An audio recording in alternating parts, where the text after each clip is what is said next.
આજે મુખ્યમંત્રી ભૂપેન્દ્ર પટેલના આગમનને લઈને મહાનગરપાલિકા તંત્ર અચાનક હરકતમાં આવ્યું છે। શહેરમાં દબાણ શાખા અને સ્વચ્છતા વિભાગ દ્વારા ઝુંબેશ શરૂ કરાતા તંત્રની નિયમિત કામગીરી સામે સવાલો ઊભા થયા છે। ખાસ કરીને ખંડેરાવ માર્કેટ પાછળ આવેલા ફ્રૂટ બજારમાં લાંબા સમયથી રહેતા દબાણો આજે હટાવવાની કાર્યવાહી હાથ ધરાઈ હતી। વર્ષોથી અહીં વેપારીઓ દ્વારા કચરાના ઢગલા અને ગેરકાયદેસર દબાણ થતું હોવા છતાં અગાઉ તંત્ર આંખ મીચતું હોવાનું સ્થાનિકો કહી રહ્યા છે।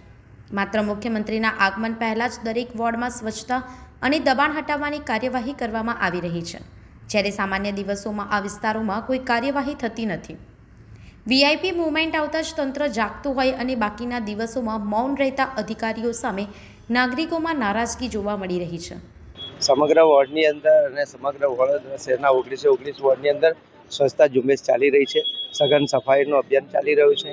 ડોર ટુ ડોરની કામગીરી પણ સરસ સારી રીતે થઈ રહી છે અને આપણે વડોદરા બદલાઈ રહ્યું છે। આપણા માધ્યમથી વડોદરાના શહેરના નાગરિકો અને પણ અપીલ કરીશું કે સ્વચ્છતા અભિયાનની અંદર અને વડોદરા જ્યાં બદલાઈ રહ્યું છે, આપની માનસિકતા પણ સકારાત્મક તંત્ર તરફની રાખી અને આપણો કચરો જે નીકળતો કચરો દુકાન હોય, ગોડાઉન હોય કે મકાન હોય, એનો કચરો આપણે ડોર ટુ ડોરની ગાડીમાં જ નાખીએ, જેથી ટ્રાન્સપોર્ટેશનમાં વાંધો ના આવે, સ્પોટ્સ નાબૂદ કરવામાં આપણને સહાયતા મળે।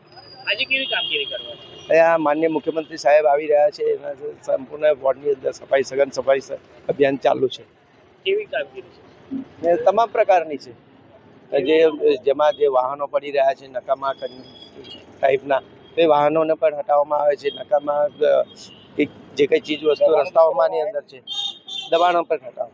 સંવાદદાતા સાથે અભિપ્રાય ન્યૂઝ, વડોદરા।